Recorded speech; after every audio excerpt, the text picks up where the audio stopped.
நாமக்கல் மாவட்டம் மங்கலம் ஊராட்சி பகுதிகளில் பொதுமக்களை சந்தித்து குறை கேட்டறிந்த சட்டமன்ற உறுப்பினர் ஈஸ்வரனிடம் தங்கள் பகுதிக்கு முறையாக அரசு பேருந்துகள் வருவதில்லை என புகார் தெரிவிக்கப்பட்டது. மேலும் தெருவிளக்கு வசதி, கழிவுநீர் கால்வாய் அமைக்க வேண்டும் எனவும், தாங்கள் குடியிருந்து வரும் வீட்டிற்கு பட்டா வழங்க வேண்டும் எனவும் கோரிக்கை விடுத்தனர்.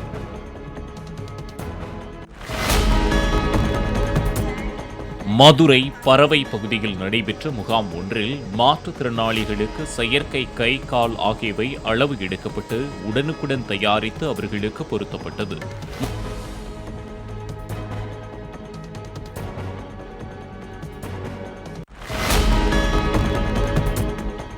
தருமபுரி மாவட்டம் மோளையனூரில் வெங்கடேஸ்வரா மெடிக்கலில் அலோபதி சிகிச்சை அளித்து வந்த போலி மருத்துவர் கைது செய்யப்பட்டார்.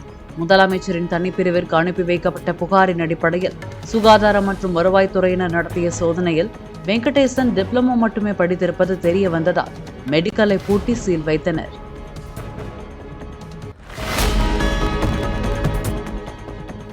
இலங்கையில் யாழ்ப்பாணம் நல்லூர் கந்தசாமி ஆலயத்தின் வருடாந்திர திருவிழாவில் தங்க ரதத்தில் வெள்ளி தெய்வானையுடன் முருகர் வீதி உலா நடைபெற்றது.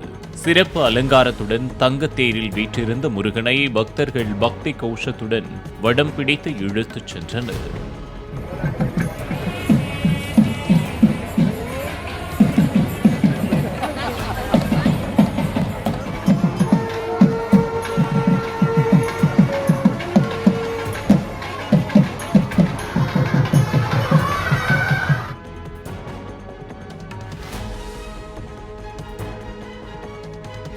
தூத்துக்குடி மாவட்டம் காயல்பட்டினத்தைச் சேர்ந்த மாணவி பவித்ரா தனது 3வது முயற்சியில் நீட் தேர்வில் தேர்ச்சி பெற்று அரசு பள்ளி மாணவிகளுக்கான 7.5% இடஒதுக்கீட்டின் கீழ் மருத்துவ படிப்பில் சேர்ந்துள்ளார். பெற்றோர் கூலி தொழில் செய்து வரும் நிலையில் விடாமுயற்சியே தனது வெற்றிக்கு காரணம் என மாணவி பவித்ரா தெரிவித்தார்.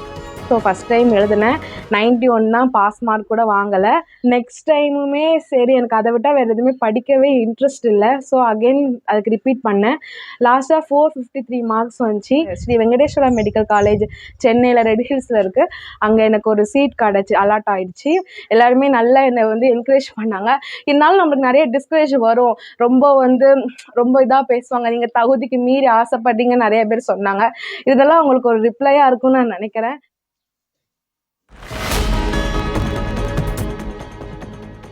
மதுரை மாவட்டத்தில் மின்வேலியில் சிக்கி விவசாயி உயிரிழந்த நிலையில் போலீசிடமிருந்து தப்பிக்க உடலை கிணற்றில் வீசியதாக தோட்ட உரிமையாளர் உள்பட 3 பேரை போலீசார் கைது செய்தனர். நக்கலப்பட்டியை சேர்ந்த முருகன் காணாமல் போன ஆட்டுக்குட்டியை தேடிச் சென்ற நிலையில் கருப்புசாமி என்பவரின் தோட்டத்தில் இருந்த மின்வேலியில் சிக்கி இறந்ததாக கூறப்படுகிறது. தனது தோட்டத்தில் மின்வேலி அமைத்திருப்பது வெளியே தெரிந்தால் சட்ட பிரச்சனை வரும் என்று பயந்த கருப்புசாமி அதை மறைக்க முருகனின் உடலை அங்கிருந்து அகற்றி கிணற்றில் வீசியதாக போலீசார் தெரிவித்தனர். தூத்துக்குடி மாவட்டம் வேப்பலோடை கடற்பகுதியில் நடைபெற்ற கைட் போர்டிங் கடல்நீர் சாகச விளையாட்டுப் போட்டியில் இந்தியா முழுவதும் இருந்து கடல் சாகச விளையாட்டு வீரர்கள் கலந்து கொண்டு தங்கள் திறமைகளை வெளிப்படுத்தினர்.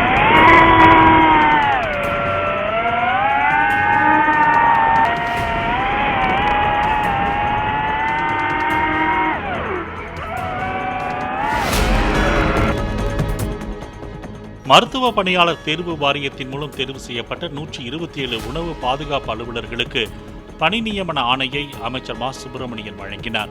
பணி நியமன ஆணைகளை வழங்கிய பின் செய்தியாளர்களிடம் பேசிய மா. சுப்பிரமணியன், தமிழகத்தில் பொறுப்பு முதல்வர்களின் கட்டுப்பாட்டில் உள்ள அரசு மருத்துவக் கல்லூரி மருத்துவமனைகளுக்கான முதல்வர்கள் 1 வாரத்திற்குள் தேர்வு செய்யப்பட்டு நியமிக்கப்படுவார்கள் என கூறினார். சென்னையில் ஃபார்முலா 4 கார் பந்தயம் நடைபெற உள்ள சாலை பகுதிகளில் பார்வையாளர்களுக்கான இருக்கை, பாதுகாப்பு வேலிகள் அமைக்கும் பணிகள் இறுதிக்கட்டத்தை எட்டியுள்ளன. இரவு நேர பந்தயம் என்பதால் பந்தயம் நடக்கும் சாலை முழுவதும் மின் விளக்குகள் அமைக்கும் பணியும் நடைபெற்று வருகிறது.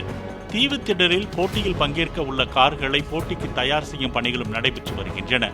இத்தாலியில் தயாரிக்கப்பட்ட என்ஜினை கொண்ட இந்த கார்கள் மணிக்கு அதிகபட்சமாக 240 கிலோமீட்டர் வேகம் செல்லும் என்று கூறப்படுகிறது. தீவுத்திடலில் தொடங்கி கொடிமரச்சாலை, அண்ணா சாலை, சிவானந்தா சாலை, நேப்பியர் பாலம் வழியாக மீண்டும் தீவுத்திடலில் முடியும் வகையில் 3.5 கிலோமீட்டர் தூரம் சர்க்கியூட் அமைக்கப்பட்டுள்ளது. தஞ்சை மாவட்டம் திருவிடைமருதூரை அடுத்த அம்மன்குடி ஊராட்சி ஒன்றிய நடுநிலைப் பள்ளியில் போதிய கட்டட வசதியின்றி மாணவர்கள் வராண்டாவிலும் மரத்தடியிலும் அமர்ந்து படிப்பதாக பெற்றோர்கள் தெரிவித்துள்ளனர். புதிய கட்டடம் கட்டுவதற்காக 3 ஆண்டுகளுக்கு முன்பே பழைய கட்டடங்கள் இடிக்கப்பட்ட நிலையில் கட்டுமான பணிகள் கிடப்பில் போடப்பட்டுள்ளதாக புகார் தெரிவித்த அவர்கள் கழிவறை, சுற்றுச்சுவர் உள்ளிட்ட வசதிகளையும் ஏற்படுத்தி தருமாறு வேண்டுகோள் விடுத்துள்ளனர். வேளாண் கடனை திருப்பி செலுத்தாதவர்களின் புகைப்படங்கள் வெளியிடப்படும் என கூட்டுறவு வங்கி அதிகாரிகள் மிரட்டுவதாக கூறி கலெக்டர் முன்பு விவசாயிகள் ஆர்ப்பாட்டம் நடத்தினர். திருவாரூர் மாவட்ட ஆட்சியர் சாருஸ்ரீ தலைமையில் நடைபெற்ற விவசாயிகள் குறைதீர் கூட்டத்தில் பங்கேற்ற விவசாயிகள் கூட்ட அரங்கிலேயே ஒன்று கூடி கோஷமிட்டனர். விவசாயிகளின் கேள்விகளுக்கு பதிலளித்த ஆட்சியர், வட்டி இல்லாமல் வழங்கப்படும் வேளாண் கடனை உரிய நேரத்தில் செலுத்த தவறினால் வங்கிகள் உரிய விதிப்படி வட்டி வசூலிக்கும் என்றார்.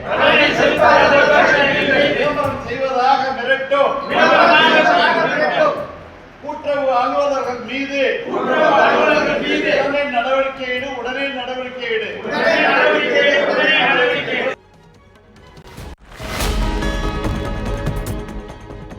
விழுப்புரம் மாவட்டம் ஊரல் கிராமத்தில் விவசாயி ஒருவரது வீட்டில் ஆடுகளை திருடிவிட்டு 2 வீலரில் தப்பிச் சென்ற 4 பேரை பொதுமக்கள் விரட்டிச் சென்று பிடித்து போலீசில் ஒப்படைத்தனர். அதில் ஒருவர் 16 வயது சிறுவன் எனவும் மற்ற 3 பேரை கைது செய்து 7 வெள்ளாடுகள் மற்றும் கடத்தலுக்கு பயன்படுத்திய 2 2 வீலர்களை பறிமுதல் செய்ததாக போலீசார் தெரிவித்தனர்.